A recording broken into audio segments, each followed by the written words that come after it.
Hey everybody, I'm Sierra. And I'm Ben. And welcome back to another episode of The Unsolved Couple, where every week Ben and I recap one of the original gateway drugs into true crime. Unsolved mysteries. Here we go. How many takes was that? 3 or 4. I think it was 4. That's like the most takes we've done on our intro in a while, but it just wasn't feeling right. Or you just weren't feeling it, huh? No. And then you weren't happy with my performance. You were being intentionally antagonistic. I would never do that. 100% you would. In fact, you live to be that way. Not to you. Just to everybody else. That's fine. Yeah. Good with that. No, here we go. Season 2. Episode 1. We made it through an entire season of Unsolved Mysteries. We sure did. Mm-hmm. It was long. And it was rough, everybody. I know. I'm here with you. We're going to make it. Buckle up. It was, we've made some progress. Just keep trucking along. We'll get there. Nose to the grindstone. That's right. Don't look up. I know the top is still far away, guys, but we'll get there. Oh, okay. Well, So how does it feel to finish a season? It felt good.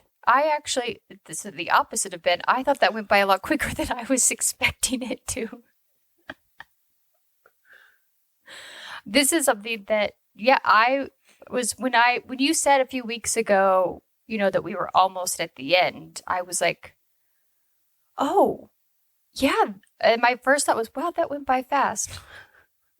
So I still squarely in the camp that I absolutely love this show. And I look forward to it. You are reaffirmed that this is an amazing I'm going to double down show. That this is an amazing show. Okay. Yeah. I've really enjoyed it. And I think that there's a handful of people that are listening to us that still enjoy it as well. Yeah. Okay. All right. But season 2, episode 1 is a little bit different. Yeah, it was. Because there's only 2 stories. Just 2. Yeah. At least we didn't get an hour and a half. A 6-parter or? Yeah, a special, Oh, yeah. I was expecting something like that. Yeah. Something a little crazy, Mm-hmm. a curveball of some sort. Yeah. Reporting from the Golden Gate Bridge or something. Yeah. But we didn't. It was didn't. just a normal episode, normal length, but only 2 stories. Yeah. So how was your birthday? It was fun. Yeah, so we're recording this, so this will be a few weeks out, but... When does this one drop? I think this one drops... I mean, everyone knows because they're listening. They know what the day is, but we don't. Either the last week of February or the first week of March. Well, I need to know. Because if it's the Nope. first week of If March... you wanted to do something special, then you have to come prepared. You cannot piggyback on me to do the research for you to then feel like... I know exactly what you're trying to do, and you obviously didn't come prepared. Well, ladies and gentlemen, if this is everyone, this is how marriage works, is you prepare and do a bunch of things and make sure that your spouse feels loved and seen and special. And then the other person in the marriage tries to do the same thing but hopes that you do all of the work as well. Probably very true. If this is the first week of March, we are 2 days away from Sierra's birthday. Mm-hmm. Of turning 35 is going to be a great year. Plus 5, but my 35. 5th anniversary of my 35th birthday. That's right. Yeah. That's right. No, turning 40. So yeah, as we're recording this, so in the metaverse of podcasting time world, we're just coming off of Ben's 40th birthday weekend I'm now celebration. Officially 40. Oh, and we have a listener, Claire. She sent me a message telling me happy birthday, but that her birthday was also on the 2nd, and she turned 50. Hey, Happy birthday, Claire. You Yeah. have an awesome birthday. It is. That's so I was like, you have a birthday twin out there. And 50's the new 40. Yeah. And So- 40 is the new 87, I feel like, because I'm tired all the time. So. This is dropping on the 25th. So Oh. we're still a week away. Mm-hmm. So that tracks. We're still a week away from your birthday. Mm-hmm. But soon, you will be my age. Yeah. For right now, Ben is married to a younger woman. That's right. How does it feel to be married to an older man? It's something. Well, you didn't marry me for my money, that's for sure. No, but you had a good birthday? Yes, I had a great birthday. Good. All right. Okay. Because- Any fun stories you want to share about your week to our friends before we get rocking and rolling? No. Okay. Good. Any stories you want to share? No, I kind of had a wild day today, but I don't think that it would surprise anybody that several things were intended to happen, and I was at the wrong place at the wrong time, running late, and it went to heck in a handbasket. How many times did you lose your phone today? Actually, I don't think I lost my phone at all today. That's I good. rarely don't know where I never know where my phone is, and I'm the kind of person that gets in the car and pushes the button and hope that it starts because I don't know where my keys are. Yeah, I know. Yeah. I So know. yeah, it was kind of I feel a little space cadet today because I was all over the map today and written down the wrong time, went to the wrong place, was already late getting there, had the kids with me, X, Y, or Z. We all made it home safe.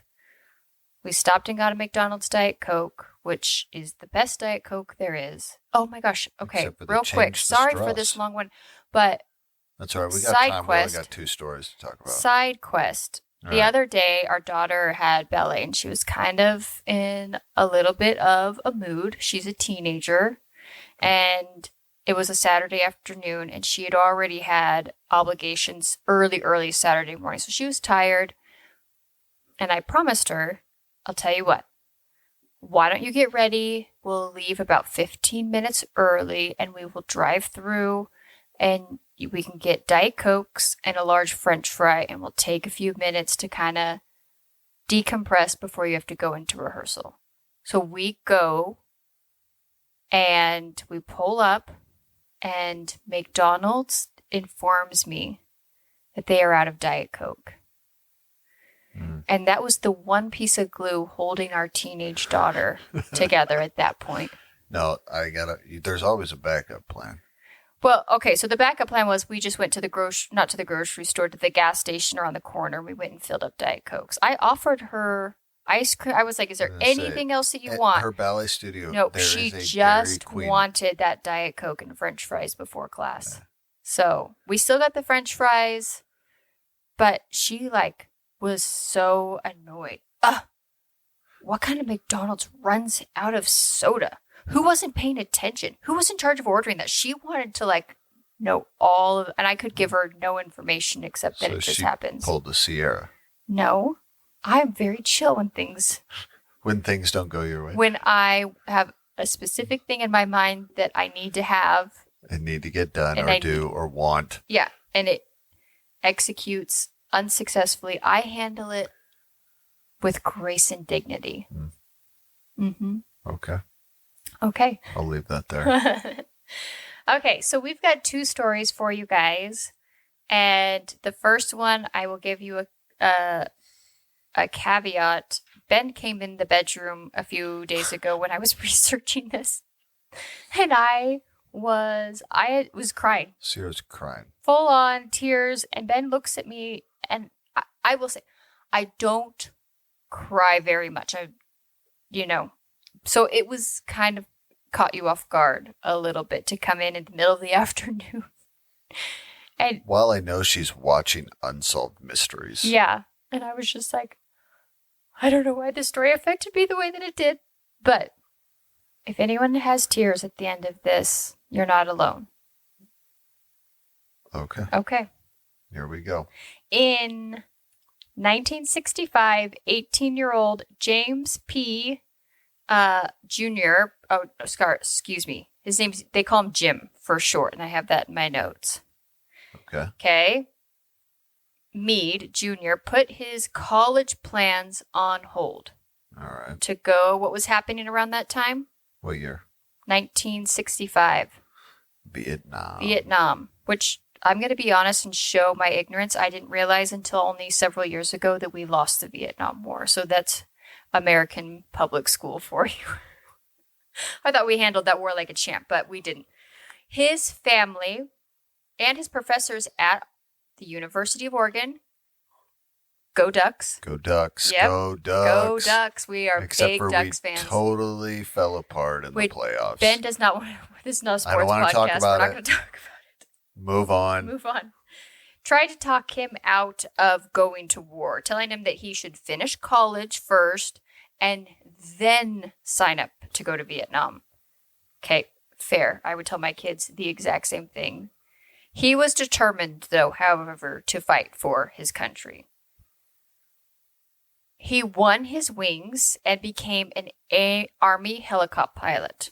Helicopter? Is that what I said? I didn't say helicopter. You said helicopter. Oh, Army helicopter pilot. Good night.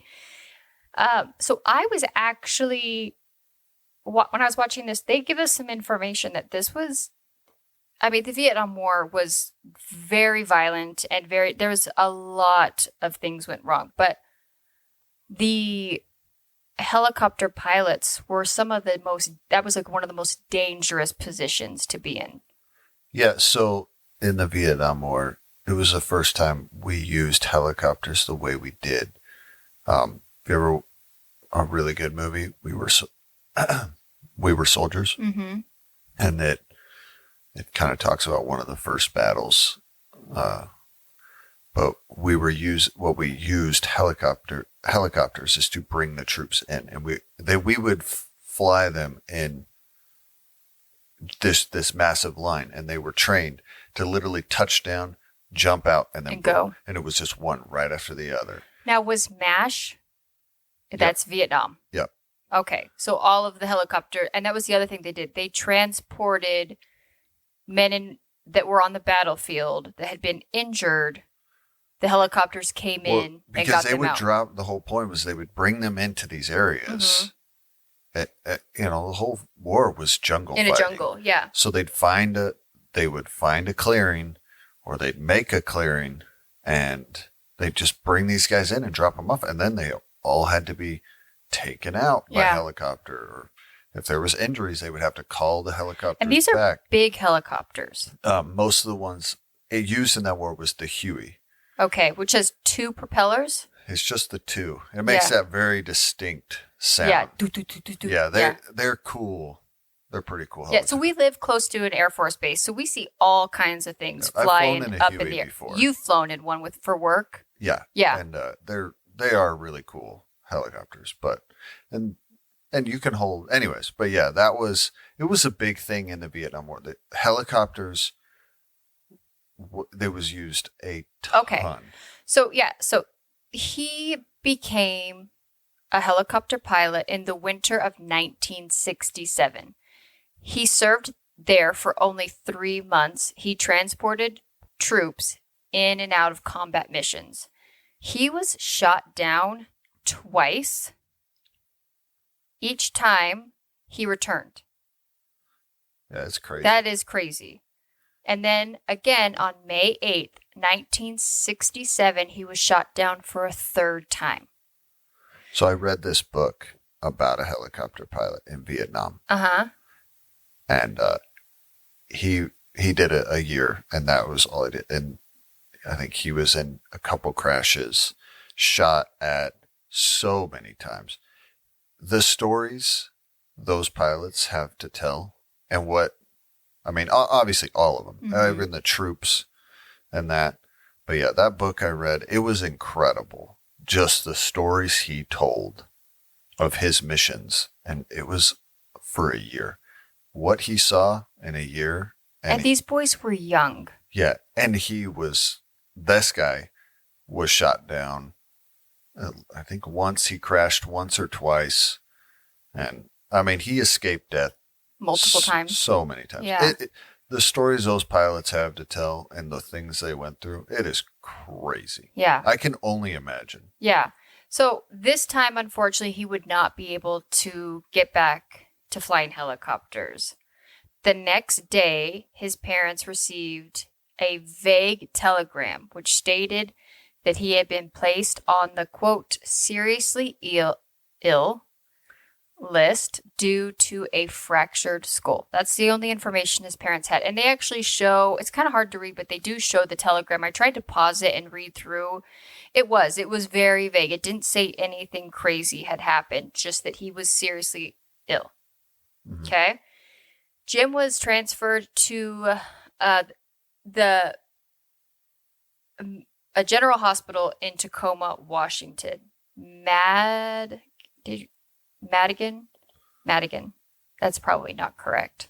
If anyone has not realized by the 20 several episodes we've done, I am highly dyslexic, and I've just learned to embrace it in my older age, and so it is what it is. If you ever have any questions on what I'm actually trying to say, reach out to me and I'll send you a copy of my notes. When his parents and siblings arrived to see him at the hospital, so that's the other thing. His parents lived in the Portland, Oregon area. We can tell from the telegram. And he went to the University of Oregon. So they're in the Pacific Northwest, and so he's in the hospital in Tacoma. So that's not far. They're able to get up to the hospital. It's almost about 3 hours away. Yeah.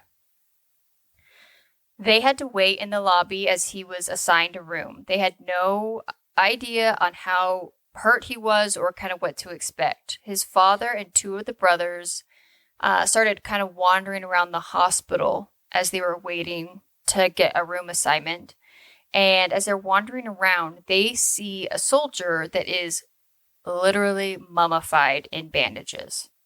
He's laying on the gurney in the hallway, head to toe, covered up, and cannot speak.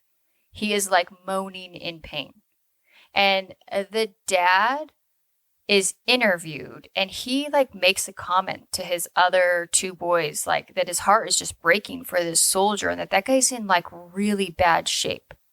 Yeah. So several minutes go by and they are told that their son had a room, and what do you know? Lo and behold, the man that they'd seen in the hallway is laying there, and they're told that that's their son. Yeah. Okay, for those of you who are parents out there, I think we like to assume that no matter any circumstance, we'd be able to, our child is our flesh and blood. Yeah, but I understand, but I'm like, that to me was the gut-wrenching part, is to know, obviously you felt empathy and cared about this person's, was in pain and felt something towards them, but to not have the idea that that was your child and that to not recognize that it was him. Yeah.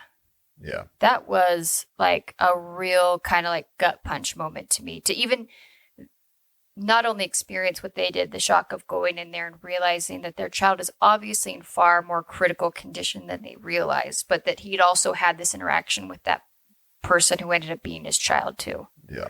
Yeah. And the father is interviewed, and he starts choking up again as he's telling this story. Well, yeah, but that was pretty traumatizing to see your kid that way. So the entire family is horrified at the condition that Jim is in. For several weeks, he was in a coma to start with. So it sounds like the helicopter rotor blade, which are not small and not lightweight, had come into contact with his head and fractured his skull. It's amazing he lived to tell the tale. 100%. Because this might be a little gruesome, but all I kept thinking about was that scene in, what is the movie with the treasure hunter guy? Indiana Jones. Isn't there a helicopter scene with Indiana Jones? It's a plane, but yes. Your head coming into contact with a rotor blade and you live to tell the tale? Yeah. I would say you're 1 in a million. Yeah. Most heads that come in contact with the helicopter rotor blade. Don't make it. Yeah. Yeah. So he, at this point, is only able to basically moan. They said that it sounded like an injured animal. That's the only sound he can make at this point. And he had no control over his arms and legs. So they were like spasming and flailing around, which bless the reenactment actor's heart. Yeah. That was probably not the funnest to reenact that. No, I cannot imagine. His legs had both been shattered. Okay. And so the doctors told the family, this guy's never going to fully recover. We don't know what kind of quality of life he's going to. Yeah. If he lives, that's going to be a miracle. And even after that, we don't know what kind of quality of life he's going to have. I will even say it is a miracle that the military, one, found him, was able to keep him alive. And well, they transported him from Vietnam all the way to Washington. That's what I'm saying. To get him and treat him out there. Yeah. In the war zone. The doctors and nurses that serve in active combat wars are some of our country's greatest heroes. Everyone that serves in the military is 100%. Incredible. But I was thinking about that. For them, one, because a lot of times when these helicopters went down, a lot of times they couldn't even get to them. Because they would, when I was reading that book, they say a lot of times if you fall into the jungle, if you go into a super dense area, they might not ever find you. Yeah. Because unless they know exactly where you went down. So for one, them to find him, or, I don't know what the circumstance. They didn't tell us. We never tell but we never get the story of his crash. But then also to be able to keep him alive and then transport him all the way from the, it is incredible what they were able to do. Yeah. As a last resort, Jim was assigned to a ward with amputees that had served in Vietnam. So the doctors asked the men in this ward, so these people are able to talk and move around, and they're there, recovering from a major life-altering situation. And it seems as if they kind of put him in the presence of these men, and they asked the men to socialize and interact with Jim, even though he was laying in a gurney in a coma. Yeah. But they were hoping that would help sustain him enough that it would keep his brain active and that he would be able to wake up. It turns out that after 10 weeks, that must have had some positive effect because he woke up. Yeah, amazing. Yeah. And good on them for the doctors for realizing that. And then I would even point out that the men and women living on this ward who were likely going through some of the hardest things in their life too, also took it upon themselves to take that responsibility serious. Oh, absolutely. So after 10 weeks, he awakes. But when he awakes, he has forgotten the first 19 years of his life. A true case of amnesia. Fair point. Okay, fair point. Okay. I think we could say this is actually our first. Well, no, the girl that got hit with the 2x4. Yes. That one I would say. A real case of amnesia as well. But again, that's the question. Is it amnesia or is this actually a severe traumatic brain injury? I would say probably, the latter. So to the point, he did not know who he was. He did not know where he was. He did not know he'd ever served anywhere. He did not know he could fly a helicopter. He didn't know how to walk or talk. Nothing. Yeah. How terrifying. I don't know. That's crazy. So when this episode of Unsolved Mysteries aired, Jim was 42 years old and had made nearly a full recovery. He believes he's interviewed. Yeah. I just got goosebumps again. Like, he is interviewed, you guys, and he is like smiling and energetic and well-spoken. You would never know by just looking at him that he had been through this. Yes. He believes that one of the main contributing factors in his recovery was Lieutenant Betty Stevens. She was an Army physical therapist who worked at the hospital. And this is where our mystery lies. This man is telling us this story. He's 42 years old. This happened when he was 19. And he has gone on to live another, 20-something years of his life. And he has never forgotten this woman. And he wants to find her and share what kind of impact she had on his life. Because I imagine she was probably treating likely hundreds and hundreds of men over the time that she served at this hospital. So we kind of get a little bit of their backstory when they worked together. She started teaching him at the very bottom. He had to learn how to crawl. The old adage, if you got to crawl before you walk, even it seems, and physical therapy could be very different now. I don't know. But at the time, that is where they had to start at.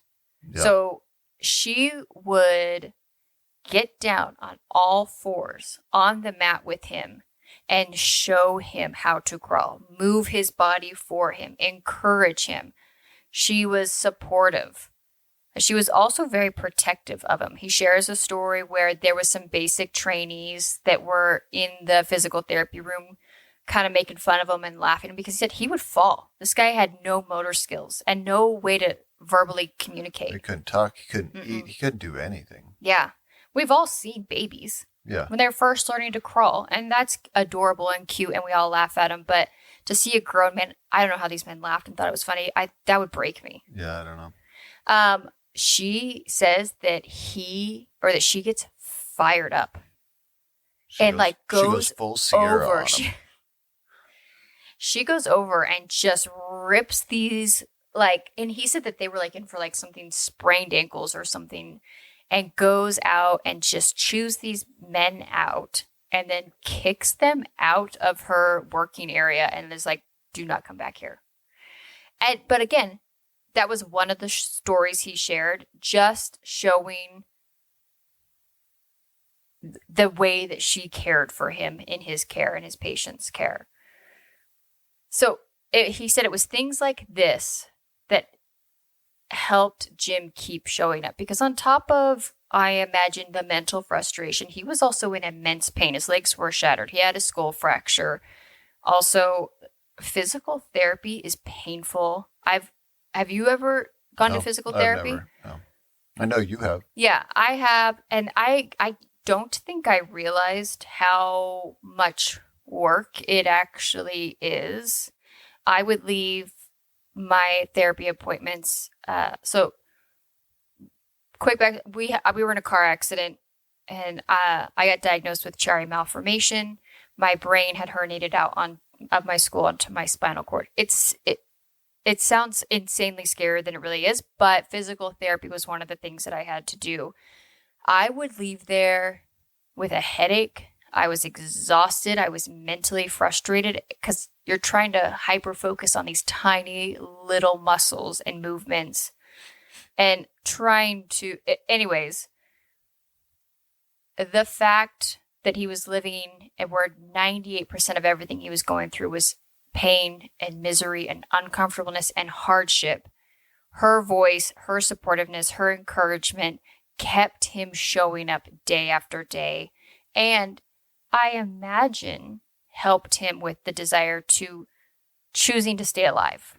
Yeah. Because I can only imagine how many people have been in situations like this where that thought of maybe this is just not worth it anymore had come into their minds. Yeah. So he even said there were many times that he was in too much pain to even get out of bed, and she would still come and visit him to see how he was doing. He remembers one night that she told him not to give up and that as long as he kept doing the exercises and working through the hardships, things would get better. During their sessions, she had to teach him how to eat, walk, talk, and basically every other physical task you have to do to be a functioning member, in adult society. He feels that she gave him the encouragement to improve and to regain all of his skills. So because of her patient load, she could only work with Jim for about an hour a day. As a result, she reached out to his parents and said, hey, I think he would actually do better at home. And she helped his parents with like a full regimen of what they could be doing with him. And his parents took this serious. First off, they really took everything that she said to heart and did it fully and intently.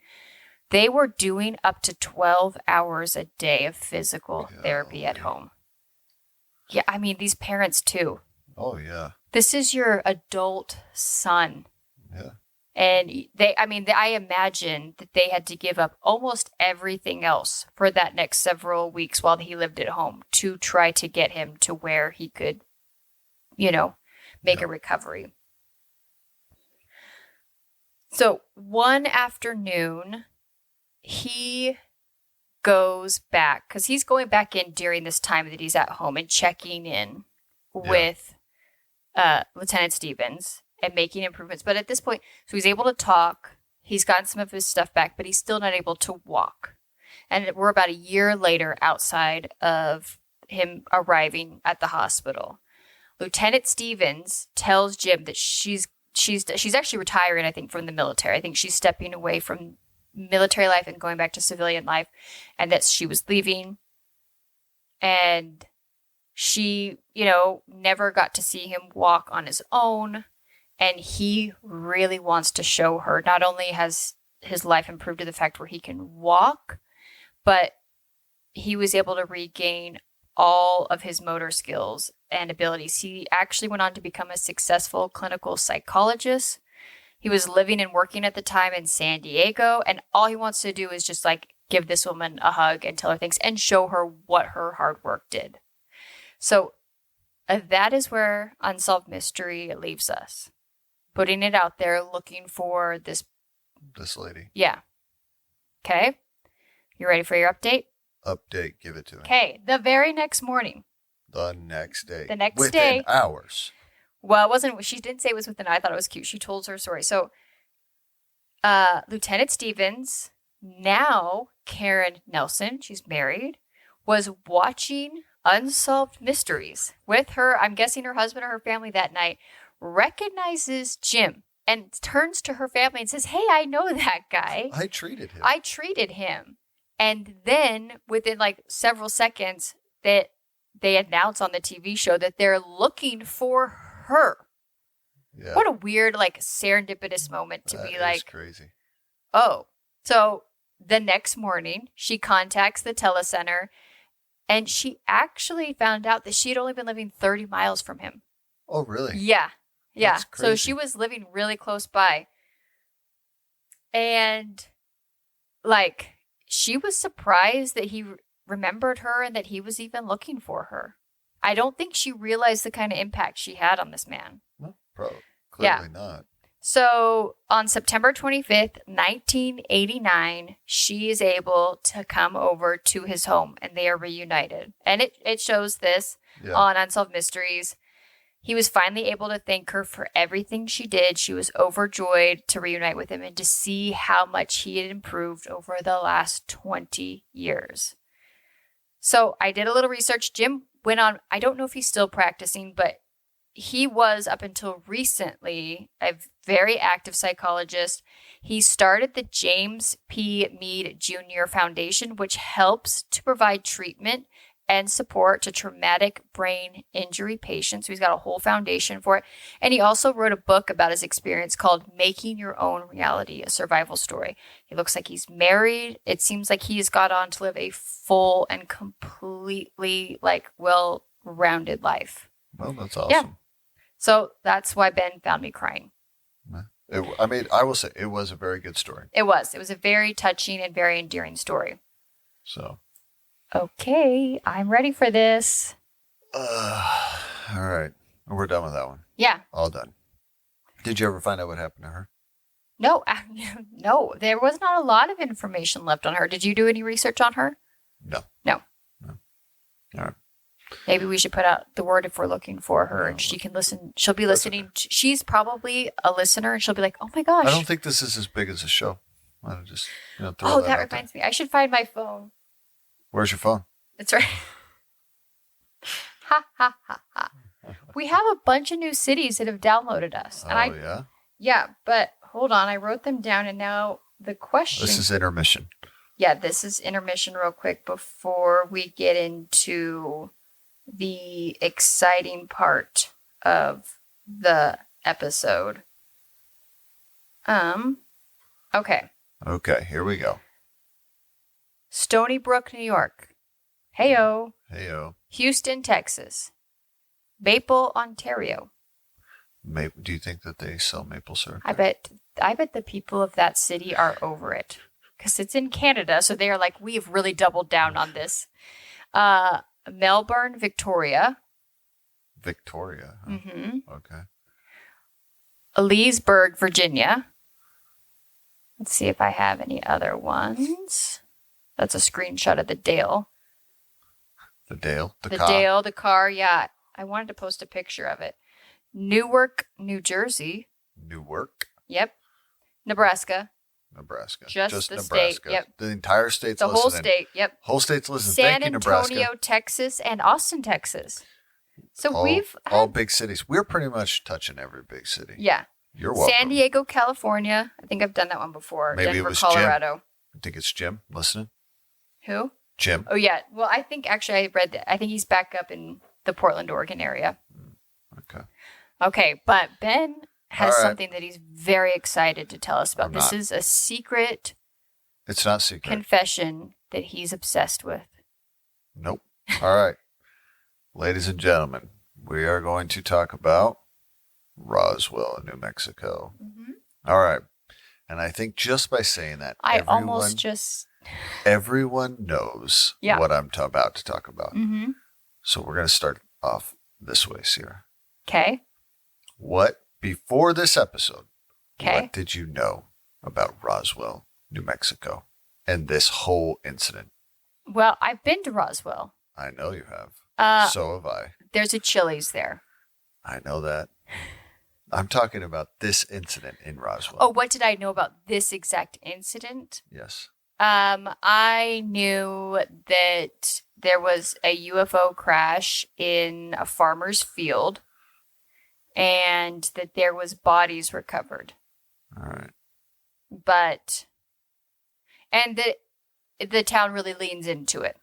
They sure do. It's. Yeah. I have been to Roswell. I lived many a times. Yeah, I lived 40 minutes from Roswell for about 6 months. Roswell was the big city. Yeah. Yeah. We'd go to Roswell for the big city. And yeah, when we drive into it, there's alien stuff everywhere. Yeah. They're big into it. All right, everyone. This is our UFO story from Roswell, New Mexico. Did you know anything about this before? You know what? No. Yeah. We've all heard it. I want to say, doesn't Independence Day make a reference to it? Yes. Okay. Yeah. That's where it all started. The Men in Black came from the Roswell incident. So. Okay. Well, Men in Black is different than Independence Day. Independence Day. But Independence Day. They both have Will Smith. You're right. Sorry. Oh. Yes, the alien. Was my movie trivia knowledge was better than yours? It was. 100%. That's impressive. I know, it was. But yes, the Independence Day, that alien that kills the scientist guy. Mm-hmm. I know, spoiler alert, but you should have seen it by now. If you haven't seen Independence Day by now, what are you doing with your life? That alien was from that one too. Yeah. Mm-hmm. So anyways. But I did find out, and maybe this is a spoiler, Area 51 happened after the Roswell crash. Well, Area 51 is in Nevada, not New Mexico. So we're not even going to talk about Area 51. Okay. That's a whole other ballgame. All right. We're going to be July 2nd, 1947 at the farm of Mac Brazel. There's a storm that night. It's monsoon season.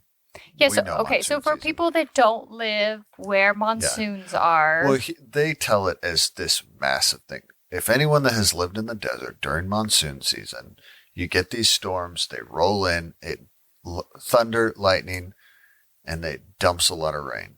Mm-hmm. But it's literally just pockets. Sometimes we'll be sitting at our house and we can watch them. Yeah, so I was and going to they'll say miss that it. because at one point we're going to hear that he goes out to move the cattle to a Well, to he a was looking on the Mhm. fields to see where the rain hit. And if you don't know, because like growing up where it rains a lot, you're like, well, if it rains, everything is wet. But no, But no, we literally have seen part of our street be dumping in rain. I've literally driven down the street from our house. Yeah. And 200 yards, it's dumping rain. And like heavy, violent rain.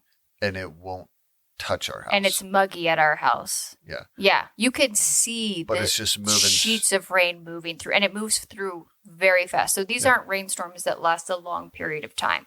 No, and they're very cool to see. You can see them off in the Mhm. distance. You can literally see the rain coming down and just demolishing areas. Yeah. But so he's experiencing one of these summer monsoon clearly storms. one has gone over his house. Yeah. And it his can house sound it's very violent sounding. because It's loud. The sometimes wind. it's heavy winds, all Yeah. that. Anyways, he's experiencing a monsoon. And he says during this monsoon, he hears some type of crash, a different noise that didn't really sound like thunder, but he doesn't know. Yeah. Right.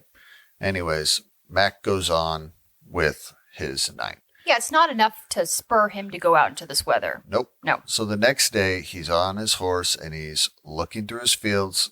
What we already said, he's trying to see which fields got rain that night because he was going to move his cattle into those fields, whichever ones had gotten the rain. Yeah. And as he's doing that, he comes across a bunch of weird stuff. Mm-hmm. They describe it as just this debris field. Yeah. Full of. He said it clearly looked like something had crashed there. Yeah. Yeah. But it's full of metal beams, not metal. And he sees plastic, it. but not plastic, tinfoil looking, shiny metallic stuff. Yeah. Yeah. All this crazy stuff. And in the reenactment, it's just this little stuff just screwing out all over the field. They say how the particle field was how big? So they say it was 200 to 300 feet wide and 3/4 of a mile long. Yeah. Of all this debris all over. Mm-hmm. And they can't figure it out. They show him like crumpling up something and then he lets go and it goes right back to the way it was. Yeah. Right. He says it's really weird. Fair. And some of them have markings on it. Mm-hmm. And they don't know what it is. So he goes over to his neighbor's house 10 miles away. Yeah, so I looked at, he lived like significantly far outside of Roswell. So this is like, I mean, these are like ranch fields. Like these are huge. Yeah. These people are very spaced out from each other and they own huge pieces of property. Yeah. And so, he drives down the road 10 miles to his, that's the person that lives the closest to him is 10 miles away. This is Ben's dream come true. Absolutely. Yeah. 100%. I'm here for it, Mac. I loved all the reenactment from this. They did the cars even. Everything they had was so... They did a good job. Yeah, they did a good job. Yeah. So he goes and sees Floyd and Loretta Proctor, and he says, hey, you guys need to come see this. And they actually interview Loretta. Loretta is a hoot. Yeah. Yeah. She says Mac comes over. He's really excited about it. And she goes, yeah, we didn't go. Probably should have. Should have, but we didn't. Once again, if someone shows up at your door claiming to have found something remarkable, go see. Yeah. Again, yeah. Yeah. Did you hear did you catch what she said? He brought a piece of this thing. Yeah. She said, first she said it was something like a wood stick, but then she said. It wasn't wood. She said, we didn't have plastic back then, but I would say now that it's like plastic. It was like plastic, yeah. Just going to put that out there for later, okay? Okay. All right. So Mac then goes to the sheriff, and it actually was several days later. He goes to the sheriff, who then takes him to... I will say, he didn't seem to be hysterical about this. Nope, he really wasn't. Yeah. And sheriff contacts the Air Force Base, because there's an Air Force Base in Roswell, okay? And so the Air Force sends out 2 Army officers One of them being Jesse Marcel Sr., and he was a combat pilot, going to guess for World War II. Yeah. And now for the Air Force, he pretty much investigated plane Aviation crashes. things. Yeah, aviation crashes Okay. and stuff. He goes out there, looks at all this debris stuff, and he does say he didn't think it was an aircraft, a weather balloon, or a missile. He wasn't sure what it was. It wasn't something he could easily identify. No. He's excited about it. Yeah, I know he is. All right. He ends up gathering a box full of it. Mm-hmm. Takes it to his house, and this is now July 7th. So we're now 5 days into this. Okay. Okay. Takes it to his house and shows his family. At 2 in the morning. At 2 in the morning. Brings his son. His son was 11 years old. They interview him. He says he saw it all. Said the most distinct thing that he saw was this I-beam. A small, tiny little I-beam looking I don't thing. know what an I-beam is. It just looked like a rod to me. Well, you know, it's a stick. You know the big beams in like buildings, and it looks like the letter I, but it was just a very small version of it.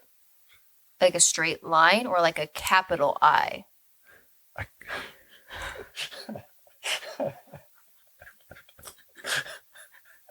Because it just looked like a lowercase I to me. Why would you?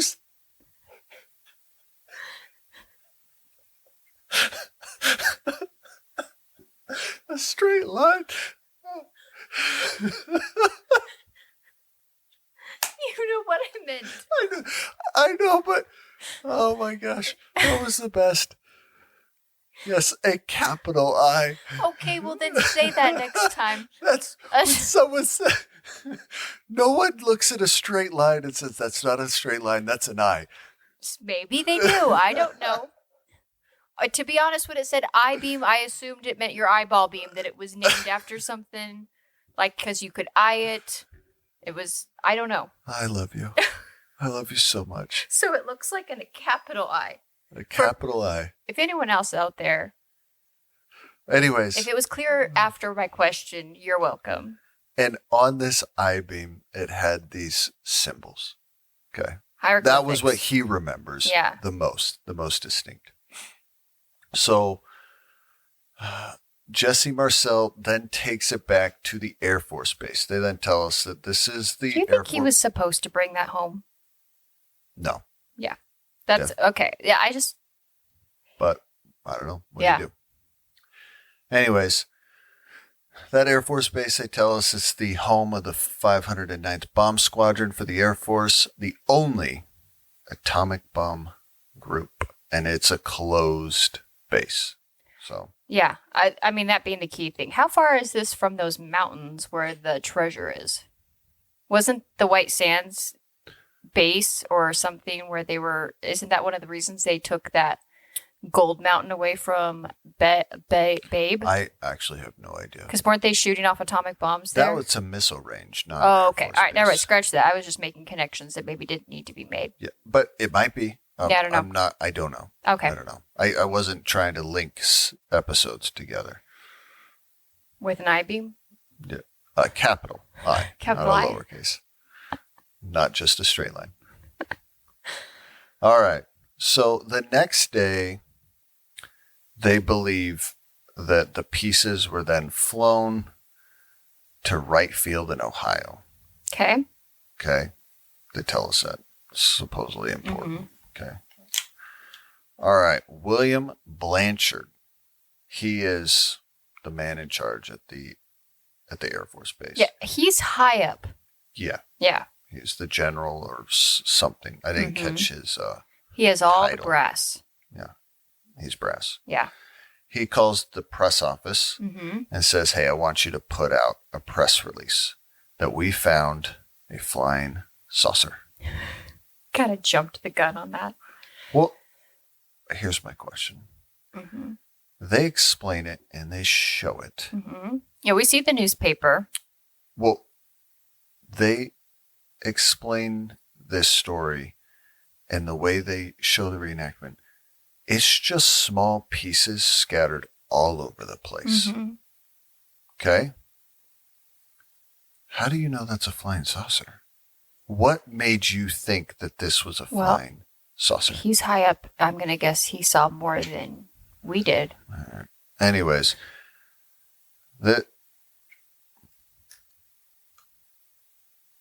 keep going.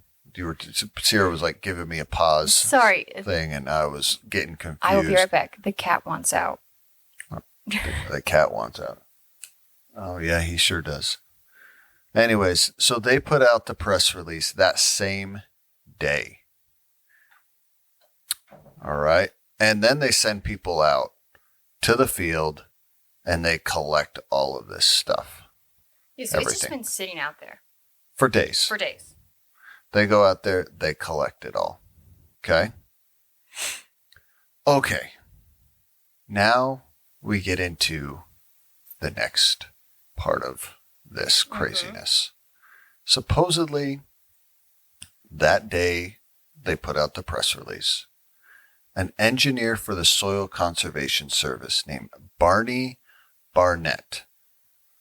BB for short. Yeah, but let's just be very clear. We're not getting interviewed by Barney. We're getting interviewed by his friend, Vern Malteus. He's telling us the story that Barney told him. Yes. Because Barney died in 1969. R.I.P. Yeah. So Barney tells his friend Vern this, that he was out driving somewhere. We don't find out exactly where. And he comes across a crash site. Mm-hmm. Not on Mac's. Not on Mac's property. This is in a different part of New Mexico. And he comes up and he finds an oval spaceship has crashed. And he actually finds a real flying saucer. Yep. Not a broken flying saucer. Supposedly. Okay. It's been broken open and there are 4 beings. That's what they say. Beings. Mm-hmm. Not people, not aliens, laying on the ground. Their heads were larger than the bodies, and they were wearing these weird suits. Mm-hmm. And as he is looking at this, a group of archaeologist students walk up the wash, and they see it. They're like, oh my gosh, look at all these aliens. Dude, whoa, this is crazy. What would you do? And then at the same time, can you believe all this is happening at the same? They're all converging at the same time. What would you do? Well, 1, this would never happen. And 2, I don't know. I don't know. You know what? There'd be a part of me that would think.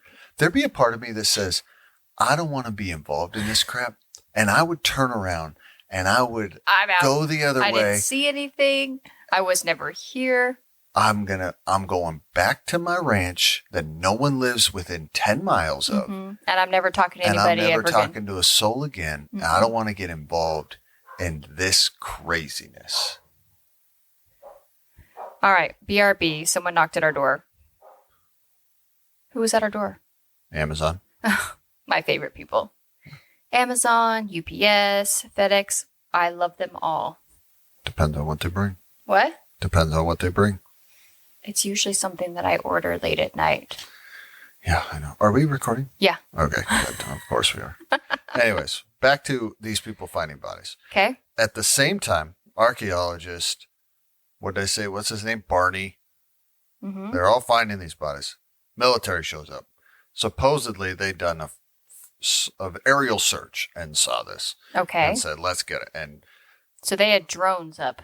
And the man in charge gets out, get those people out of here, get to the front of the tree. You guys don't speak to anyone. Mm-hmm. They shut it down. They shut down real quick. Mm-hmm. Okay. So Barney doesn't say a word until he tells Vern, his friend. And this is when Will Smith shows up and tells everyone to look at the blinky light. Yep, exactly. Yeah. Exactly. Look right here. Tommy Lee Jones. Yes, that's the other guy in it. Yep. Okay. July 8th, 1947, the newspaper runs the story that they found a flying saucer. Okay. Okay.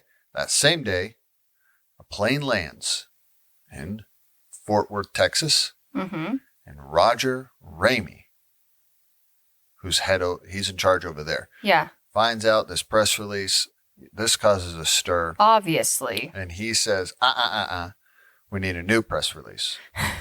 Okay? We need to tell people it was not a UFO. Mm-mm. It was a weather balloon. Obviously. It was a weather balloon. Don't ask any questions. Okay? Then we get told that there's rumors going around town, this small town, Roswell, that Mac Brazel, he's being held at the Army base. And he's supposed to be there until this news story of the weather balloon starts circulating and people start This buying. is the original guy's property. Mac Brazel's original the UFO has landed. And we're interviewed again by his neighbor who sees, or she doesn't see him in town. No, she says that supposedly Mac was being held to this story. And then I guess she heard from some other friends that they saw Mac in town and he was surrounded by Army or Air Force personnel and he wasn't allowed to talk to anybody, blah, blah, blah. All of this is second, third hand stuff, like everything. Okay? Okay. So we are told that everything was flown to Wright Field in Ohio. They believe, because they get this guy, we actually don't know who he is, but he's supposedly a UFO investigator. He's not only a UFO investigator. What else is he? I have no idea. He's like a physicist. Like, I'm not believing it. Like the guy from Big Bang Theory. He's like some super intelligent guy. No. Okay. No. Sure. I'm a self-proclaimed physicist too. Self-proclaimed physicist. All right. And supposedly one of the bodies went to Langley. You know what? Google when Langley was built. Oh, did you feel like you just found a loop in the hole? Well, here's the thing. The CIA really wasn't established until after World War II. OSS, it was technically called, I think it was OSS during World War II. The CIA kind of started during World War II. Is that where the CIA is in Langley? Yeah. How do you, if I was to spell Langly, Langley. Anyways, I'll move on while you do that. Okay. Supposedly a body's in Langley, another body's in some Air Force or some military base in Florida where there's some medical thing. Okay? Langley Air Force Base. Not Air Force Base, Langley, CIA headquarters. Okay, I'll look up. All right. Anyways, so Robert Stack comes back and he's telling us, listen, all of this, these are stories being told. Is this true? Was there a UFO? Yeah. Was there aliens? March 1961, the cornerstone was laid. In November 3rd, 1959. So it was finished. It's 12 years after this. Yeah, Virginia was completed in March of 1961. But it wasn't even started till 59. Yeah. Okay. Anyways, so now this has been a conspiracy. Did this happen? Mm-hmm. Well, what happened? We don't know. Then in 1984, people have been looking into this, and a memo called the MJ-12 memo was mailed anonymously to UFO researchers. Mm-hmm. And it pretty much states there's a government conspiracy. Do you think this memo was real? I actually know it's not real. Okay. It's actually it was a hoax. 100% been proven not real. Okay. It supposedly had Truman signature on there. Yeah. And if you... Well, I was asking because you've seen government memos. You've seen classified government papers. They have a very distinct pattern, layout, wording, all kinds of stuff. Yeah. Yeah. This did not look like a lot like any... First off, I haven't seen classified information. Oh, you haven't? No. Okay.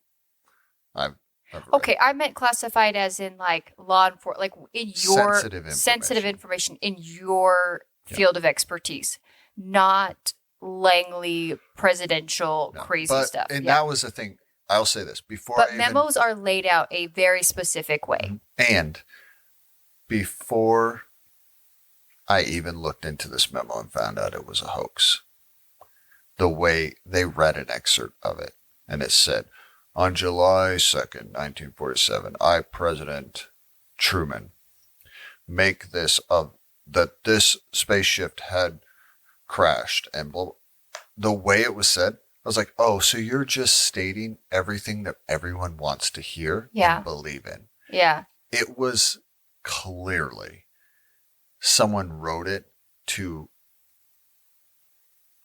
pretty much say what they wanted Yeah. to be true. Yeah.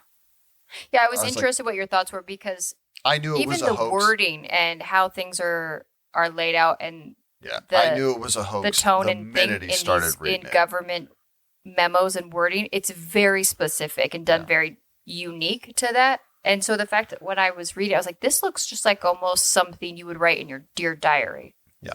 And that's not how memos are written. Yeah. The minute they started reading, I was like, nope. Nope. Okay. No, that's a hoax. So, because Robert Stack is telling us this is pretty much the only evidence we have. So Mac Brazel he's passed away, so we can't talk to him. Mm-hmm. The only interview they'd had was of that captain, Marcel. Yeah. He had done one in the 70s and had talked about how he had found this. Yeah, we have this son who says his dad brought home the stuff he's interviewed. Yeah. But it's all secondhand. There's very few people that actually saw all this stuff. Then we get one last interview, and it's the wife of Oliver Henderson, aka Pappy. He was a pilot, and so he said he was a pilot for the Air Force. That he said he had flown the material out and that he saw it, but he didn't tell his wife until 1981. So on his deathbed, 34 years later. Yeah. That the incident happened and that he supposedly saw the bodies. Yes, he also saw the bodies, not just the material yet, but he actually saw the beans. Yeah. Yeah. But again, all of our testimony is from secondhand. Mm-hmm. People supposedly being told by other people that saw it. Well, I mean, but that's not how history is told a lot of the times, is through the only people that are interviewed that technically say they saw anything from this wreckage is the son, the neighbor, and the neighbor. That's it. And well, we'll get into it. Okay. But that is how Unsolved Mysteries. So, did this happen? And they bring on a guy. He pretty much says, if this really did happen, this is supposedly the craziest thing that's happened in the 20th century. Fair. Well, at that point, yeah. Buckle up, buddy. We got a lot of stuff that has happened since then. At that point. So, did aliens crash? Yes. Was there bodies? Yes. We don't know, according to Robert Stack. Okay. You ready for your update? Yeah. Yeah. Okay. No, it didn't happen. You say no? Okay. Let's preface this. Okay. I know we're about to get into it. Okay. Okay. If you want to believe that this happened, mm-hmm. It does not matter what I say from here on out. Okay. And if you don't want to believe it doesn't matter what any of these people said. Yeah. You're not going to believe it. So there is. I mean, fair point. Zero I think way. If you are someone who just does not believe that there has been any contact from any sort of alien, whatever, no matter what people say, no matter what personal stories or what they hearsay is or X, Y, or Z, you're likely not going to buy into it. Okay, so let me give you the actual updates of what has been brought forth. Yeah, I did do some reading. There's been a few things debunked that were, and so I did read a lot on this. I'm not going to go into everything. Well, I would say one of the biggest problems, at least that I was reading, that leaves room for conspiracy theories is that the first report said there was a UFO crash. The second report said, no, it wasn't a UFO crash. It was a weather balloon. And then later they came out and said, no, it was not a weather balloon. It was like a microphoned balloon. It was a different thing that they had ever done before. So in the early 90s, this, and first off, this wasn't even a big craze. This didn't even become a big craze until the 70s. Yeah, I'm just saying that the government came out with 3 different things, which I think anytime that happens, that's going to open the door for conspiracy theories. Of course. And that's what I'm saying. Yeah. If you want to believe the conspiracy theories, it doesn't matter what the government is going to tell you or what kind of explanation they're going to give you. And fair in the point of they did try to cover it up. So the government has admitted that they did try to cover it up in 1947. And this is why. Yeah. Not far from that Air Force base in Alamogordo, they were running a secret operation, and it was called Project Mogul. Mogul, that's what I was looking for. Mogul, yeah. Okay. I'm going to just read this. It was a classified portion of it. Was a military surveillance program employing high-altitude balloons to monitor nuclear tests. The Cold War had literally just started in 1947. Yeah. We were just started with Russia at the time. Okay. The project launched flight number 4 from Alamogordo Army Airfield on June 4th. Flight number 4 was drifting towards Corona within 17 miles of Brazos Ranch when its tracking equipment failed.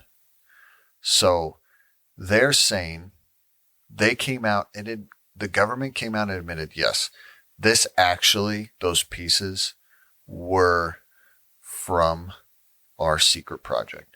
They were sending these things up because they were afraid that Russia was trying to get close nuclear missiles to the United States, and they were trying to find ways to monitor that. Yeah. It is the early 40s. That I-beam with Capital the markings, they actually even admitted it. There was a company from New York that they had bought some of these pieces, and even the symbols and all that matched what they had gotten from that company.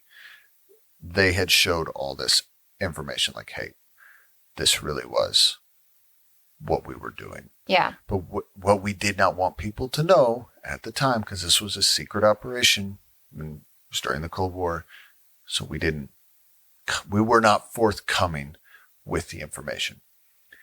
Here's my caveat. Okay.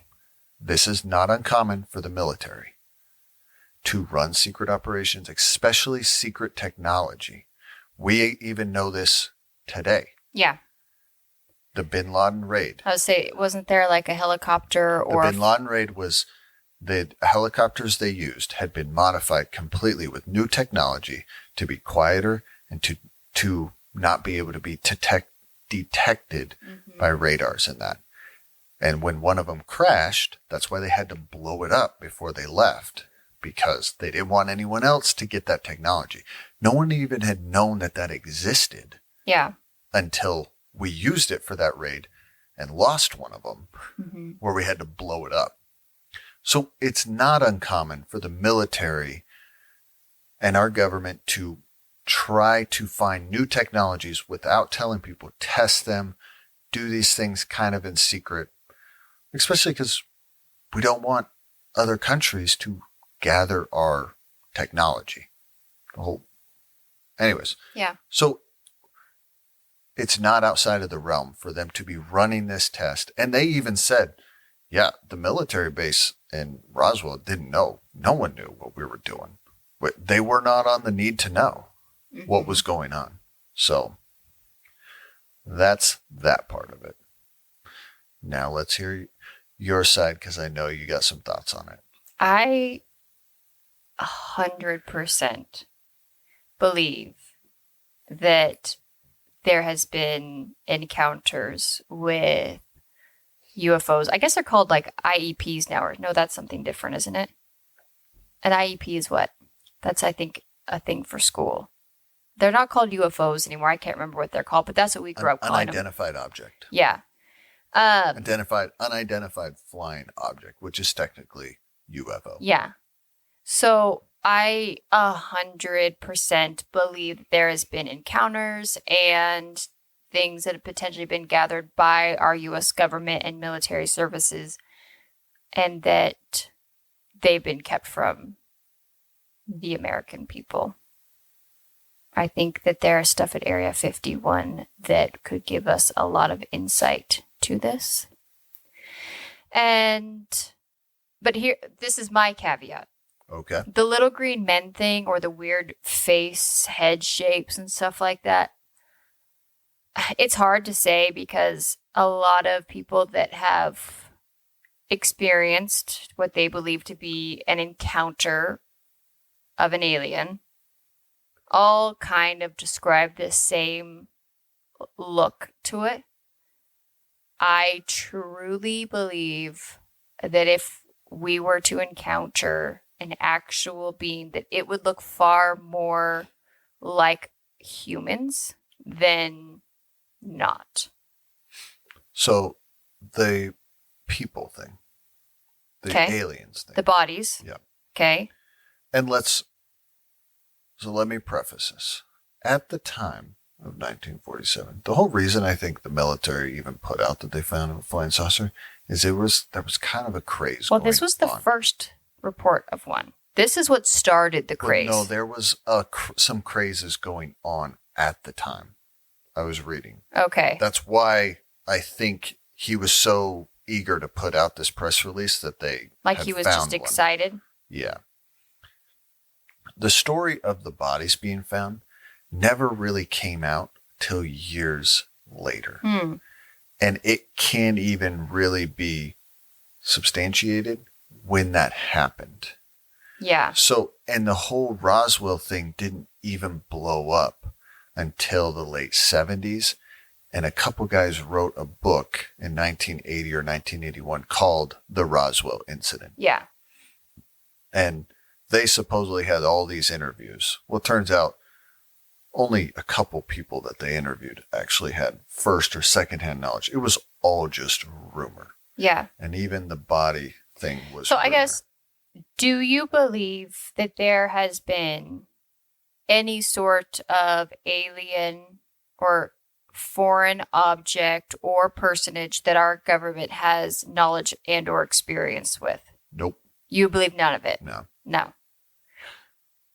Any reason why? You just think logically, or you think it's too big of something that if it was true for them to cover up, or? I don't. No, I just don't think it's for. Do you think, but do you believe that there is life outside of? Yes. Okay. You just don't think that life has ever had the ability to reach into our universe. To then where the government gets it and then hides it. Mm-hmm. No. One, because the government's too dang big. That secret wouldn't be kept. I don't know. The government's pretty good at keeping secrets, as we've all learned this last week. And that's not my only reason. I'm not hanging my hat on that. Yeah. Okay. I mean, in fair. And I believe, I guess what I'm saying is if there was aliens, people from another planet outside of our universe that came in 1947, we're 80 years later, practically. I'm pretty certain we would have seen a lot, literally people more here. I think we have. I'm not buying it. And so the body thing, the military came out and gave an explanation for that. Oh, okay. Well, let's believe the military. Let's see what they have to say. Here's the thing. You at least have to state this is what they said. Believe it or not, believe their explanations or not. In 1997, Air Force report. They'd done a report. They concluded that the alleged bodies that people had seen. They were dummies. Yeah. Were casualty recovered from dummies. The military program, they had a program in the 1950s called Operation High Dive, released test dummies from high altitude balloons above New Mexico desert. Air Force concluded that a number of accounts of bodies retrieval suggested an explanation other than dishonesty. Sorry, this is in the middle of... Yeah. No, I read about that too, that they had been doing some high drop testing, I think, with other sorts of balloons. And that they pretty much said when they went to go retrieve them, they would retrieve them with stretchers, casket-shaped crates, and sometimes insulated bags. So that's, they Huh. thought maybe Why? people saw them retrieving them that way or whatever.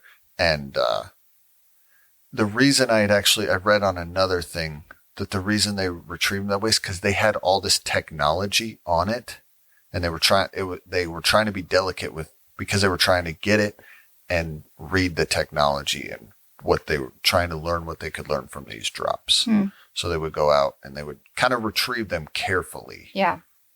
And so they think people saw that and thought it was bodies, and then it turned into this story of little green Yeah. men. I don't know. I think our government and our military gaslight us all the time. But again, this is why it's always interesting to have these conversations with you, because I believe the weird and I'm skeptical of the organized things. And you are kind of the opposite. You tend to go with the first thought of being this organized system and being skeptical on the fringe stuff. And Yes. I'm not saying that I think it takes two people. I think if all conspiracy theorists and fringe UFO and unicorn and believers, if we were in charge of the world, it would be you need both to have, I think, because I easily can get down insane rabbit holes, and it's always nice to be able to come to you and have the logical side kind of pull me back out of like that there's aliens in the ocean. Well, and I've said this before. Sorry to anyone. I'm repeating. Okay. I don't want people coming away thinking I just believe anything and everything people tell me, especially the government. I'm skeptical, and I also don't want to just shoo away what some people are saying and what they found. Yeah. Okay. But I've also said this before. Before I jump to a UFO and an alien, I just think we have to examine more logical solutions. Mm-hmm. And not to say that because you just gave me a logical solution, I'm just going to buy it hook, line, and sinker. I do think that the Air Force came out, the military's like, and trying to give an explanation. I do think it's at least worth evaluating and say, hey, does that make more sense? Does that add up more? Does the evidence point to that more than a little green man flying Wasn't a that saucer what kind and of crashing? Occam's razor the whole theory is And here's the that thing. the most likely situation is the correct one? Well, and that's why I don't want to dismiss that people found some weird stuff in there. The thing is Yeah, you're not saying that Mac was No. a crazy train. He legitimately Plastic- found a debris field in his. absolutely. Yeah. But also, plastic really wasn't invented then. So how would you explain plastic? Yeah. You would explain it as a lightweight, very hard material that just didn't make sense, right? Mhm. And here you have the military who's trying to create new things secretly and trying to find new technology. And we do know the military does find new technology before all the rest of us are able to know about it. So what do you think now about all of these like Congress hearings where there's people saying, and they've said they have never given us a definite answer, but they are saying we have things and reports from high-ranking, very intelligent people that fly planes and that observe airspace and different things, that things have happened and they have witnessed things that they cannot explain. Absolutely. I don't know. Yeah. And that's where, yes, I'll say I necessarily don't believe this. I don't believe that a UFO crashed in Roswell, New Mexico. Yeah. I don't believe green men were found in the field. But I also am trying to at least say, just because I don't believe that doesn't mean that it's not possible. Well, just because you believe that this one incident wasn't real, that I am willing to accept facts, theories, ideas, but again, I will always go back to what I've said well, and we're before. always learning. I just read a report yesterday, or might even been this morning, that there is scientists down right now in Antarctica, which is a whole nother rabbit hole in itself, that are working that found some microbes or some sort of atmospheric thing that's working in the wrong direction. It's floating up when it's supposed to be floating down, and it's going into the atmosphere instead of coming down, and they cannot explain why this is happening. And they didn't intend to find it. It just so happened they were doing research, and this is a huge, I mean, Antarctica has been embedded by scientists for a long time. They've done a bunch of research and study down there, and to find something that is happening that goes against every fabric as far as physics that we can understand. And they don't know who, what, when, or where, why this is happening. But this discovery was shared because it's a very, so my point is there are things constantly coming to light that we, and this goes back to, I truly believe, and I'm also open to say that I very well could be wrong, that there are beliefs that the Mayans and the Minkas and the Egyptians had some contact with some sort of, to be able to do the things that they did and to be able to build the things that they did and have the understanding and the knowledge that they had. Yeah. That there was some sort of outside potential influence and that it could be explained by some sort of unearthly being. Now, there are people that believe that that might have a religious tie to it, and then there are people that believe that it has some sort of time traveler tie to it, and then there's the belief that it has that it's aliens. And so you're in the alien camp. I believe aliens have been here before. Okay, so what are your thoughts? I told you about the project, told you about what they said on the bodies. What are your thoughts on this thing in Roswell? Do you think there really was a spaceship and there really was aliens there and the government covered it up? This is not me being skeptical. So I don't believe the bodies. Okay. I don't believe, because that was a separate site. And correct? The other thing on that was there's been multiple times that stories come out and the time frame and the location has changed multiple times, not by a little bit, by a lot. A lot of miles. I feel like that piggybacked on the Maxfield.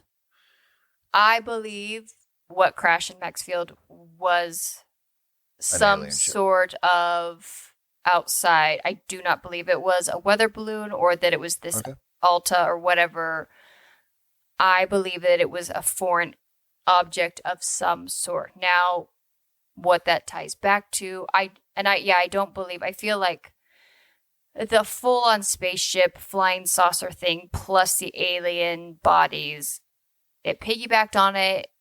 The time frame, the location, that stuff is, to me. And they did say they tried to find those archaeologists that stumbled, and not a single one. And not a has single ever come one. forward Yeah, exactly. And especially an archaeologist out of all things, like that's literally what they do. Is they are out trying to make discoveries in the ground. Mm-hmm. You're telling me that aliens didn't excite them? Yeah. And so, but I do believe what landed in Maxfield was not made by our government. You don't believe the weather balloon story? No. And here's the thing. The government shot themselves in the foot by one, telling a lie and then trying to say, oh, yeah, that was a lie, but now it's the truth. But now we're telling you the truth. And that's the problem is even in a court of law, if you took that, I agree 100%. If that's the biggest argument that a lot of people make on stand when people's stories change in their testimonies is like, how can we believe anything you say when you're fully admitting, yeah, we lied and covered up, but now this is the real story. But do you believe that aliens have been here? Yes. And they are here? Do you believe the government has found them and are hiding them? Yes. Okay. Interesting. And I do believe in the potential that there's aliens in the ocean. In the ocean. Okay. And you know what? Let me say this. Okay. Uh-huh. I will admit this. I have done in my life, I don't give two craps about UFOs Yeah. or aliens. And I'm So- into it. Yeah. So if anyone is listening, you should take Sierra's word much more than mine. And I say this because you have been interested in your life, have read way more about it than I have. And maybe because of my skepticism, I watch this story and then I read and I hear an explanation and I'm just willing to accept it because I don't care. Yeah. And that Did you watch any of those Congress hearings? No. Yeah. Because See, I don't care. I've watched hours of them. And I was glued. And so you are way more educated on this than I am. I watched this episode. Here's the thing. I did do a lot of research on this Roswell incident. Mm-hmm. I did read a lot about it. I feel I got a small grasp. I don't want to say, because there's books. This thing has been a thing for Well, this is a culture decades. phenomenon now. Yes. I mean, to this day, you Absolutely. could go to Roswell if you want to spend a weekend taking edibles and looking at little green men. You're going to find it. And everything there, you're going to find a coffee shop that is about UFOs. You can eat dinner at UFO shapes. You can go to UFO museums. They lean into it there. And all I'm saying is this is never UFOs and aliens. I have never really been interested in my life. So I've just never done a lot of research. I've never read stuff about it. I've never even really read books about it. I'm just not interested. Dinosaurs, love it. Yeah. Love dinosaurs. Love everything about that stuff. Aliens, don't care. Yeah. But do you know what this made me think of? Tell me. Do you remember the one time we did go to an alien thing? In Oregon? McMinnville? Yeah, Yeah. McMinnville. Yeah. I thought of that as I was watching this. Yeah. And thought of Yeah, so in McMinnville, Oregon, every year there is like a weekend festival. an alien. Yeah, because UFO again, festival. Oregon it leans into big time Bigfoot. There's been hundreds of alien encounters across, the Pacific Northwest. It's a hot spot for sure too. But Well, supposedly there was a UFO there is one in taking a picture Yep, of there. in McMinnville. One of the famous pictures is from McMinnville, Oregon. Yeah. hmm hmm Yeah. Do you remember anything about that weekend? I remember coming home. So we went up there for the night. I remember we were with a couple friends. Mhm. We went to a really good pizza place. A great pizza Yeah. place. We went into that hotel. We just kind of walked around the town a little bit. Yeah. So I was pregnant. Sierra was pregnant with the twins. Yeah. And at the I time. got sick so easily. Sierra she got sick real easily Yeah. through most of that pregnancy, hmm not just the first And the drive to trimester. McMinnville is not an easy one. So we were driving home, and it's a windy road back to Portland, where we live. We Mhm. lived outside of Portland, and were we close to home? I don't think even so. know. Yeah. I thought it's a little bit of a drive, 30, 45 minutes. Yeah, it's something not like far that. from where we lived. And as we're rolling up, getting close to home, Sierra looks over at me, and we're in my truck and on my F-150, and she looks at me and goes, "I'm gonna be sick." And next thing I knew, puke everywhere, all over the dash, all over the floor of my truck, our truck. And it just, And then I start crying. she started, and we're driving. I don't know what to do because there wasn't a Did we spot have to the pull dog over. with us too? What's that? We had Buckwheat with I us think too. we had the dog. He was probably trying Yeah, to eat it. if anyone's ever had a dog before. So that's happening, which is not helping. My I just gag remember reflex. we had to get home. I got you home. I got you in bed. Well, and then I continued to vomit. And that is Yes. when, But there was nothing to do. so we get out, and this is a tangent. People are probably turned up, but I know. I'm by sorry. the time we got to the apartment, I ran and I made it as far as the grass in The front grass. of the apartment complex. And I'm visibly pregnant. Yeah. And I am now vomiting in the grass, and there is a man sitting out in his porch just staring at me. And I'm crying. And I'm trying to help you. Ben's trying to help me. apartment. The dog is there, and I am crying and throwing up. And I am trying to express to the man that I am not drunk. I looked at him. I go, she's pregnant, and he just nods. And I said, I'm not drunk. I'm like yelling that in between because I was. Yeah. Yeah. I just remember every time I think of UFOs and aliens, I think of that McMinnville and that disaster of a drive home. Yeah. And I will say, think what you will about TikTok and Reddit or something like that. Even if you don't believe in UFOs, there is some wild theories on UFOs and stuff like that. If you ever just want the sheer entertainment, if you want the Independence Day, like Men in Black entertainment experience of what culture phenomenon aliens are, there's some really crazy things. But there's been these egg things found in caves in the last couple of weeks. I mean, there is some stuff happening that is documented that scientists can't always explain, and it opens up the door for these alternative theories to have a little bit more weight to them. But ultimately, you could tell we're on different sides of the coin on this, but I think it's a great conversation. I think it's fun. Well, here's my thing too. I think it's great that people believe in it. Yeah. It gives us something. It gives people something fun, something different to be involved in. Because UFOs and now aliens, it's part of the culture. It's a culture phenomenon. There's movies. That's what I was going to ask you.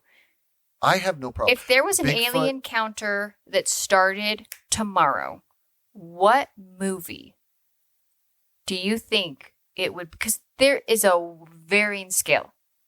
What movie do you think would be most accurate of what would happen? Oh, not Independence Day. Okay. What other alien movies? So there's War of the Worlds, there's Men in Black. I mean, there is all kinds, from the silliness all the way up to War of the Worlds, Independence Day, extreme violence. Yeah, I don't know. I don't think. Maybe this is my naive, because I don't look. You're so far disconnected of that ever being a reality. I just don't think they're coming here to kill us all and take over. So any of those, I guess. Men in Black, maybe not the government, but they're coming here to what was that TV show with the history teacher? I don't know. He was history teacher and the aliens came. The Skitter thingamajiggers. Oh, Falling Skies. Falling Skies. That is a great show. That is a great alien encounter. That's the only alien show. We were both really into that. That was a great show. Yeah. It kind of went off the deep end. It did, yeah. But the first two seasons are so really good. But especially the first season. Yeah. Great. So I honestly think if this was in real life to happen tomorrow, the most accurate Signs. Such a great alien movie. That is a good one too. I do enjoy that so one. Good. That's a good one. And I could see that being the real life scenario. There was aliens that came potentially with ill will, but because everyone's bodies react different to different things, that they, and I guess War of the Worlds is kind of that same way too, right? It's our own atmosphere and diseases that ended up kind of tackling that situation. And then in Signs, it was what? Water? Water. Yeah. Swing for the Hills. Such a good movie. And it was actually the first time I felt really seen in a movie. Which one? Signs. Oh, yeah. Because water tastes funny. The little girl that has depending on what faucet it came out of, what glass. I'm very specific about what glasses I will drink out of. Sorry. And even as a little kid, I would only drink water from the bathroom tap in like the hall bath. It tasted different and better than the rest of the water. And to this day, in fact, our first fight was about water. I was right about to say, our first fight, Sierra, we were driving home, and Sierra said, "I'm thirsty. Can you stop and get me a bottle of water?" And I went in and I No, got I you. said, can you just stop? I want to run and get a bottle of water. So I was willing to do it. And Ben, being chivalrous, and we were newly married, said, I will go in. And I got you Aquafina. No, you didn't get Aquafina. You What? got, because Aquafina I can handle. You got. I didn't get you Dasani. Nope, you didn't get me Dasani. You didn't get Smart Water. Wanted. I can't even. There is a name of another one. It's Arrowhead. You got me Arrowhead, which everyone back me up on this. Arrowhead is the most foulest tasting bottled water. I will agree with you on this. At the time, I didn't know because I didn't drink bottled water at the time. Yeah. I never really had. I get in the truck, I hand it to her, and she goes, I'm not drinking that. I do not drink Arrowhead. And who all of a sudden decided, I'm putting my feet down. Yeah, apparently this is where Ben drew the line at and got real. And then I was mad because I was like, I was willing to go in. I knew what I wanted. It was the dumbest fight. And it was all my fault. I just decided, nope. I do my own laundry. I pretty much said, it's all the same. If you're that thirsty, you'll drink it. Yeah, and I'm not a child. So, and I've been living on my own for quite a while. And yeah, that was also not going to stand. I learned real quick. That argument was not going to go over well in a marriage. Yeah. I lost that fight. And I think a lot of it had to do, so growing up in a small town in Southern Oregon, I had always drank like tap water because Oregon tap water is delicious. Good. But again, I was even specific about the temperature and the glass I drink in because I think some plastic cups have weird flavors to them. But then when I moved to Portland, the water is not the same. It's city water. It's not as good. And so I started at that point. It's better than here. 100%. The water in our tap here is foul. But that's when I started drinking bottled water, and I was very specific. Dasani only. But at that point, Dasani, Smart Water. There was only a few. Mm-hmm. Yeah, this was Smart almost water, 20 Smart years water ago. didn't exist. Anyways. Yeah. I don't think people really care about Everyone bottled water. Sorry, guys. We really got into it there. Okay. All right. So. All right. Aliens exist according to Sierra. Yeah, let us know. Let us know what you guys think. I would love to hear what you guys think on this because to me, this is when I wish we had all of our listeners here and we could have a conversation. I do believe outside of this universe or whatever. Yeah. Definitely. Yeah. Just nice. And do you think that there's more advanced civilizations than us outside this universe that are maybe have developed far above and beyond what we have reached in our time period? Probably. Yeah. But I've done zero research. Okay. Well, all right. Okay. So if you guys enjoy listening to this podcast, I'm going to ask for you to leave a 5-star rating and review. It helps. We are a small independent podcast, and it is the biggest thing that you can do to help show your love and support for what we do over here at Unsolved Couple. The other thing you can do is follow us on social media. I have been keeping up with the posts that follow a lot of the stories we do. If you could like those posts, that helps a ton. If you could share, comment on them, interact with them. I interact and comment back with everybody. It's a great place to have conversations. You can also find us on Facebook on Unsolved Couple Podcast. We have discussions going on over there after every episode, especially after today's. I'd love to hear what people's thoughts are on aliens. I read all of those. We respond to them. You can also email us at unsolvedcouplepod@gmail.com. We also read and see all those emails and respond to them as well. So if anyone is still here, we always finish our podcast with a question, which I guess we've kind of already done, but I'll ask you the question. And if anyone wants to exit stage right, you're more than welcome to. We're going to have a few more minutes of banter before we sign off. So, let me see, find my question here. Real quick, Ben. What is the weirdest thing you've ever done in public? Okay. Probably a few things. Okay. But this is a funny story. I know one, and I'm hoping you say it, and I don't think you will, but go ahead. Okay, what is it? No, you start first, and then I'm going to pull it out of the memory bank if you don't bring it up. Okay, I don't... This So I was working at Macy's for loss prevention, Mm-hmm. and we worked on the second level. I walked outside to do something, Yeah. and it's like this Narrow. breezeway. Yeah. Okay, But it's a bridge because you're up above. it's a You're on the bridge. second floor. Yeah, Yeah. there's this breezeway. Connects to the parking lot. Yeah, and a lot of employees and people there was benches in that. They went out there for their smoke breaks. Yeah, they whatever. take their lunch breaks There out was there. no Yeah. one out there, Mm-hmm. but it has like 4 double glass doors, Mm-hmm. which walking in you can't see in. But if you're sitting inside, just inside the doors, you can see outside. Perfect. Okay. Okay. This is a funny story. I was walking back inside, and as I'm walking, a glint of sun catches a spider web across the Oh. breezeway. Yeah. Okay. Okay. I see it, and I don't know, 25 or whatever at the time. I don't know why I did. I went full kid mode, and I jumped up and with my hand did this massive karate chop to chop this spider web out of the way. I don't know why I did. I just thought it was fun to do at the time. Because we're all children at heart. Yeah. And no one is around. Yeah. And I walk in, and there's like 4 employees just standing there laughing their heads off because they all saw me. And I'm thinking, they have no They idea. didn't see the They spider just web. thought I was out there practicing karate chops.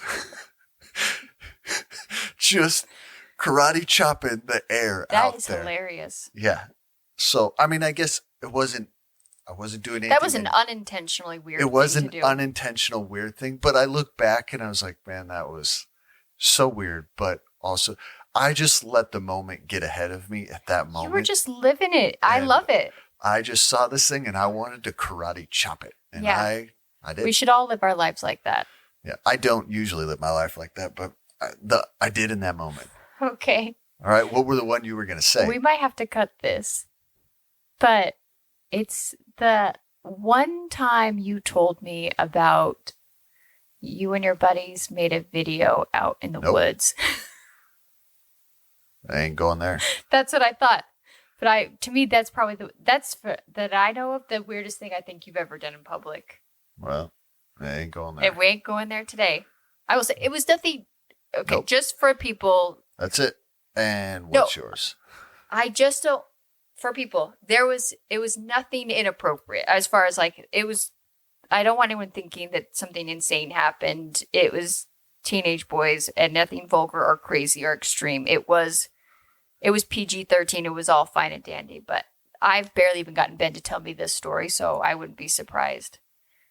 I'd be shocked if he ever decided to tell anyone in public about that. Okay, No. we're not going there. No. All right. Here's the thing. I'm a weirdo. So I do weird stuff in public all the time and probably don't even realize it. But as per the last several episodes people have found out, I tend to somehow find reasons to take my clothes off in public.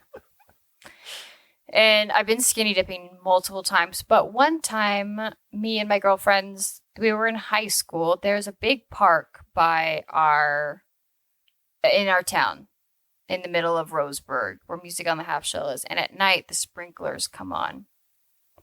And we thought it would be fun to strip down naked and run through the sprinklers. How old were you? 17. Good night. And then one time, my friend Crystal and I were in Hawaii, and we convinced a bus full of middle-aged / retired Australians and the bus driver on the way home from like a tour thing. We had been at a luau, and you take a giant bus there and back.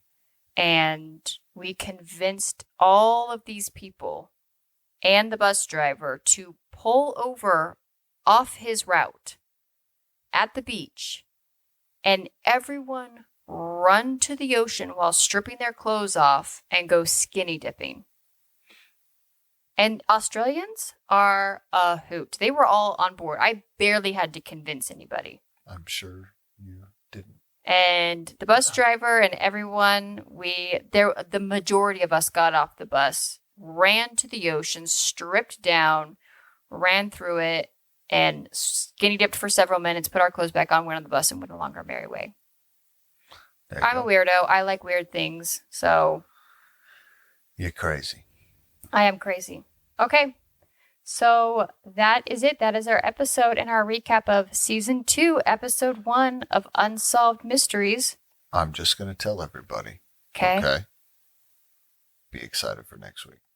I have jumped ahead. Whoa, you guys. Well, I'm trying to get on top of this because I'm tired of trying to get it all done in a day or two. I think it's very cute that Ben, who is probably the biggest procrastinator I know in my life. Yeah, absolutely. I wait. Nothing motivates me like the last minute. Mm-hmm. I will literally wait till the last minute on anything and everything in my life. Including giving us this announcement. Yeah. Next week, we got a nudist colony. I'm so excited. Miracles. We got some interesting stuff next week. All right. Everyone be excited. So tell all of your friends and coworkers. Tell everyone about the podcast Unsolved Couple. And we'll all meet back here again next week and talk about it. There you go. All right. Bye.